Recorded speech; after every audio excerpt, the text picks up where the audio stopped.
Alright, so we all kind of grow up having the same mentality, which is to grow up, get a job, or go to school in order to be successful in the future. And obviously, hopefully, we have a lot of money. Now, imagine you grow up within a poor family, in a poor country, and the possibilities are very rare and very limited. Now imagine that with that not having those possibilities, by the time you're 28, you have so much money that when winter rolls around, you're burning stacks of it just to stay warm. If you haven't figured it out today, I'm going to be talking about Pablo Escobar. And before I get into the preview, I want to give a little overview about how he got into the drug dealing and how he became so notorious. So Pablo Escobar was born December 1st, 1949, Rosario, Colombia. He was the son of a poor farmer, and his mother was a elementary school teacher. He started his criminal life starting by stealing stereos and stealing tombstones from the dead and reselling them. As soon as the cocaine industry started growing, he took part into the drug smuggling business, and with other drug dealers, they created what is known as the Medellin cartel, and he became the head of this organization, and the rest is history. So what I want to convince you guys for today is that Pablo Escobar was the greatest drug dealer in history, and the way in which I'm going to justify this is by three things. Firstly, by talking about some key aspects about his lifestyle, some statistics about the drug and how much money he made, and the power and terror he had while reigning in Colombia. So you know that drug dealers obviously live a lavish lifestyle, so that includes cars, women, drugs. But Escobar took it to another level.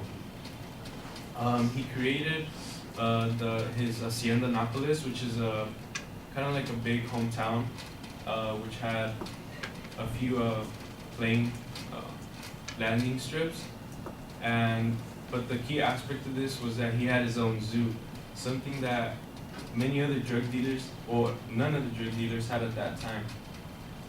BBC News writer William Creamer states how he would import elephants, giraffes, and other exotic animals into this hacienda.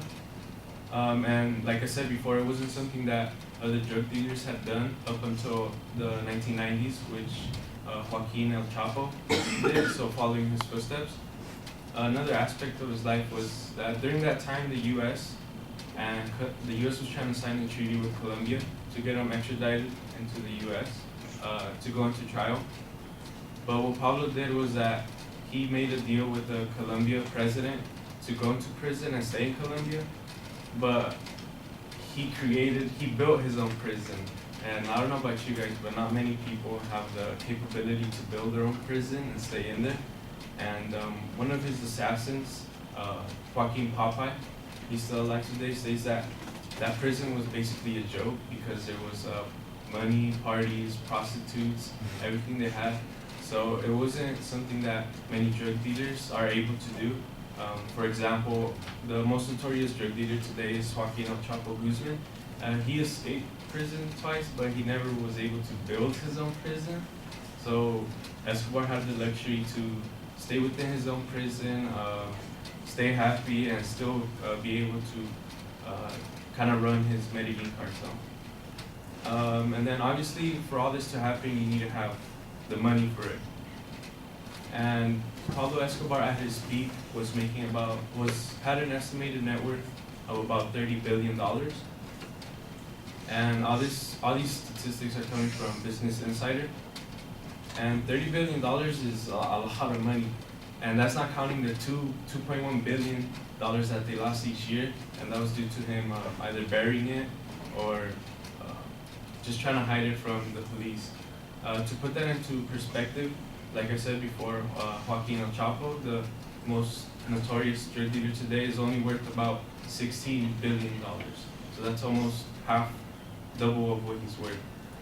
And then also, all that money is due to the success that the Medellin cartel had at that time they had an island in the Bahamas where they would land planes and they would transport the cocaine to the United States.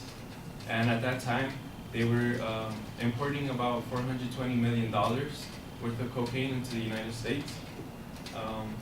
So that came out to be about $22 billion a year.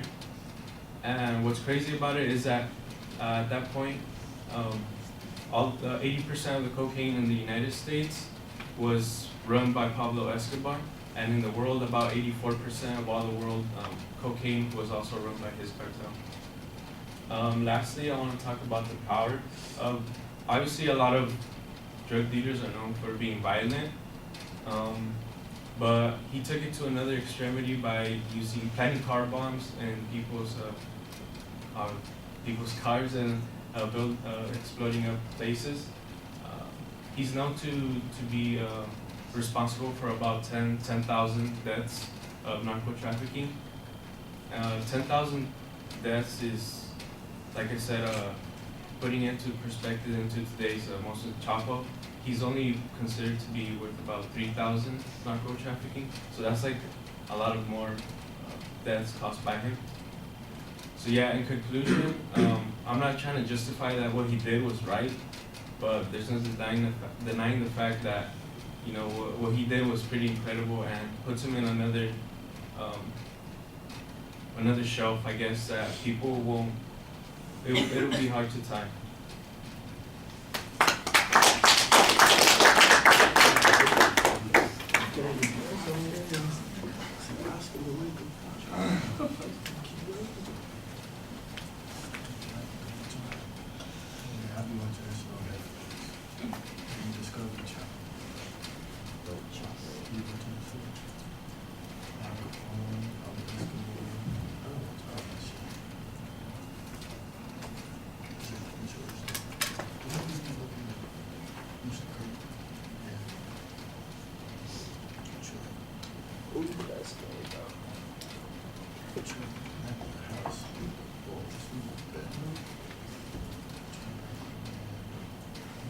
All right, so Tanner, some comments? I think you did a good job of making the intro as relatable as possible when having to talk about drug dealing and running a mass cartel, but comparing it to college student situations and like being stripped for cash and stuff, and what would you kind of make yourself out of that situation. It was a good preview, giving a background on him because a lot of it, the attention of drug dealing stuff goes to El Chapo, so I don't know if many of us knew who exactly Pablo Escobar was at first.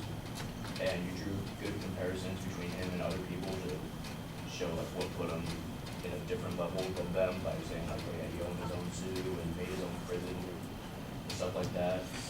He had no notes and still delivered really well, and he gave a good overview on everything, which I thought was impressive.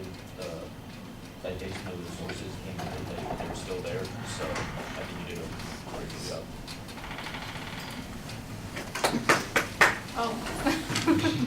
Okay. Yeah, I was a little bit confused by the attention device, but I did, when you introduced the topic, you said, in case you hadn't figured out what you're talking about, and I'm going, yeah, I still haven't figured out how the other things are connected to what you're talking about. But you do identify the topic at the beginning, and I think the history is probably appropriate. This really feels more like an informative speech than a persuasive. I know that you've got a persuasive twist on it, but it feels like a little bit of a stretch to simply argue that he was a greater or more successful drug dealer than any other one in history. I'm not sure how controversial that is and that anybody needed to be persuaded of it. It's one of those things when it comes to audience analysis, I think that most people go, okay, this doesn't really require us.